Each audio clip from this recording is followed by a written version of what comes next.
What's up, Logical? Gabe's back again after a long absence. I will talk about that in my next video, and it will kind of correlate to the topic. But I thought I'd talk about a trending topic, the coronavirus. Not like you guys haven't already heard enough about it anyway, but it is a very important thing for us to know as a society and pretty much the entire human race. So, COVID-19, aka the coronavirus, COVID-19 is actually a singular name for one of the strains of the coronavirus, which has about up to 30 to 40 strains. So you can say that it's not entirely new, but at the same time is that with this strain, it is definitely affecting us at a more rapid rate. It has been monitored and watched even probably before even the spreading factor has even happened, which has happened about like the spreading factor has increased tenfold probably in the past month.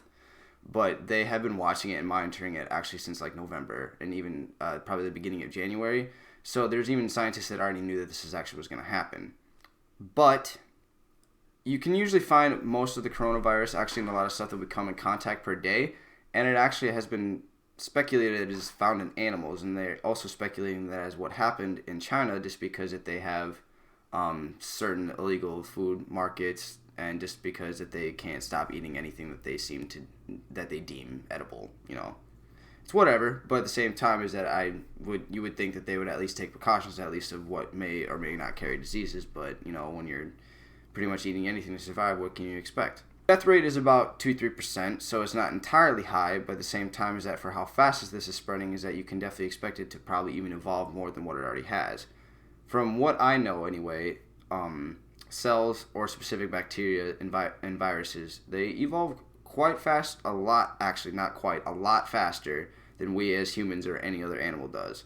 You could probably say that they probably evolve maybe every couple weeks, maybe even less than that, probably even more than that. I'm actually not entirely sure. It probably varies from strain to strain of certain viruses and bacteria.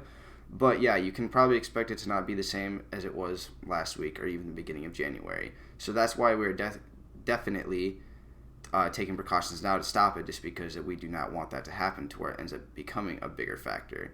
It is mostly affected in mostly people with lower immune health, like that you could expect, like younger children to older people, but pretty much anyone can come and contact it, and the survival rate is actually surprisingly very high.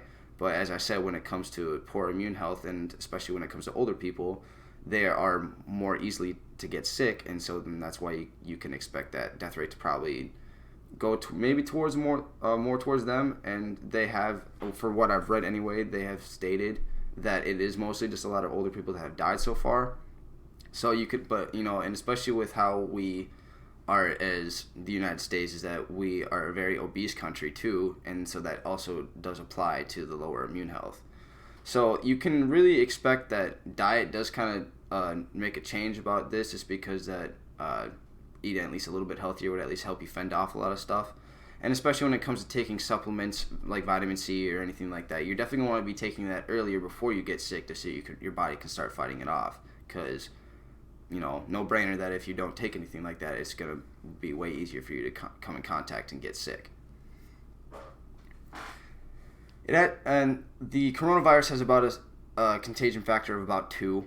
And if you want to compare it to other viruses or any other sicknesses that we've had in the past, which of course in my 20 plus years of living here, that I have gone through maybe about 10 maybe we've probably gone through about 10-12 different viruses to serious bacterias. Contagion factor for the coronavirus is about 2, and as I said, if you want to compare it to other ones, it's about to other viruses and other bacteria that we've had in the past.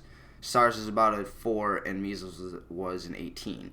So that can kind of ease your attention a little bit about how this might affect you, just because that you can expect to not entirely, die, just keel over and die. So at least just know that you don't really have too much to worry about that for right now. But as I said, with bacteria and certain viruses evolving, you may never know how it might be in the future. Continue this off. We have been restricting a lot of different stuff lately, and that comes to pretty much where they're telling us to avoid large crowds, large occupied spaces, to even flying. They have introduced a travel ban to a lot of specific countries, and I'm sure that they're probably adding on more and more countries every day, and I'm sure probably other countries are also taking this into consideration to make sure that it stops spreading. But the big hotspot is obviously China, Wuhan, China.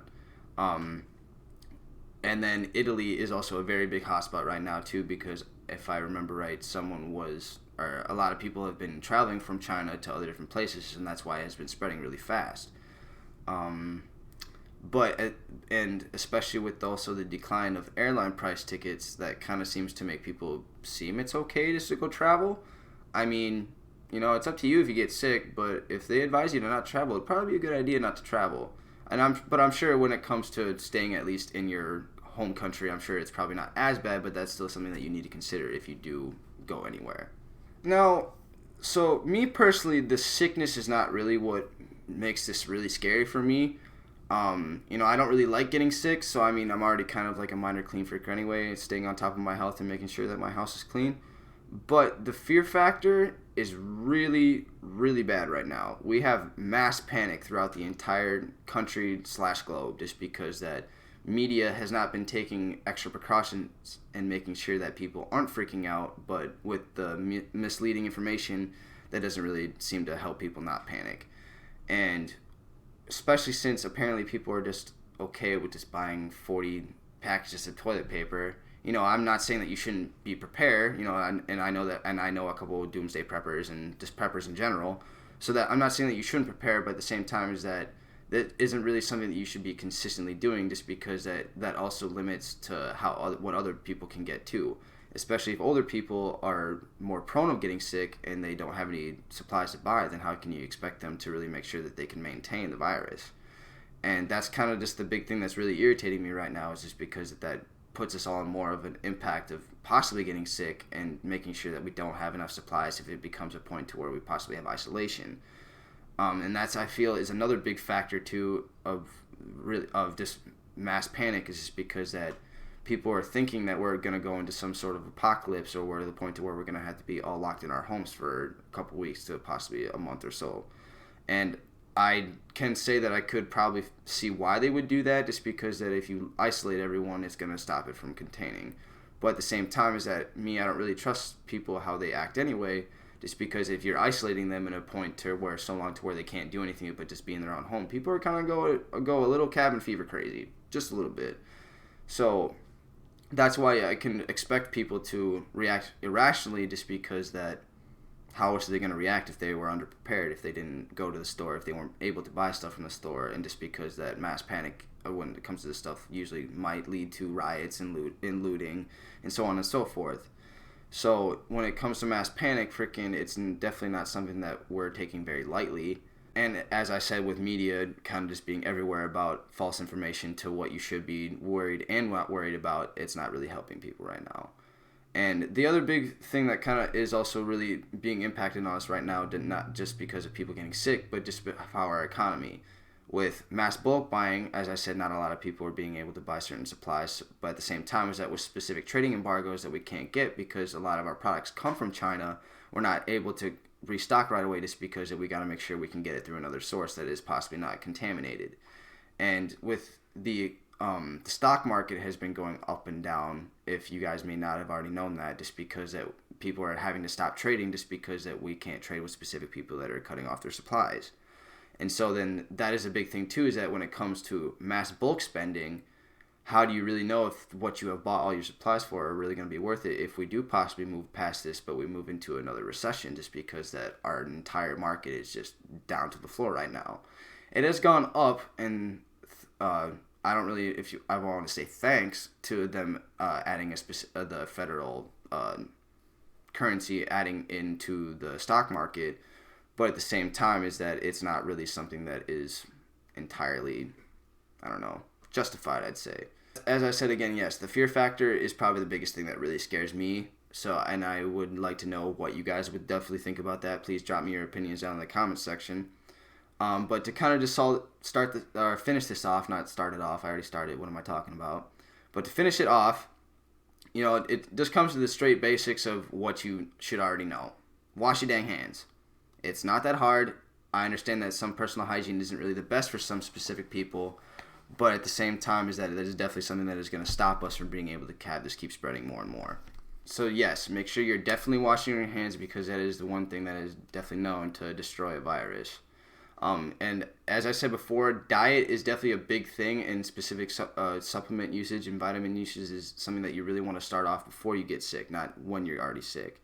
Just because that with people, and especially with also this mass bulk buying, you can't really expect to be able to find a lot of these supplements, just because that I have experienced going shopping just for regular groceries the other day, and I can't even buy specific supplements just because so I can stay ahead. If you pretty much go anywhere, you can expect them to not have any toilet paper, any cleaning supplies at all. So at least just try to maintain on cleanliness as much as you can for what you have.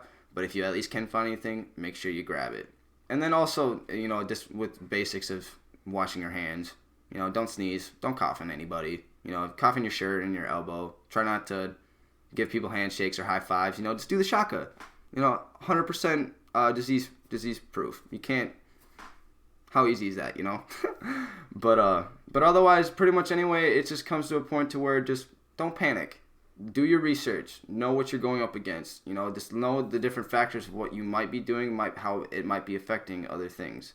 Just because that with this whole economy, mass bulk buy, and this mass panic, it is really sending people into a very weird shock. And I just want to make people know to be sure about what they're doing and how they're doing it. Just be safe, be cleanliness, wash your dang hands. As I said before, just don't panic.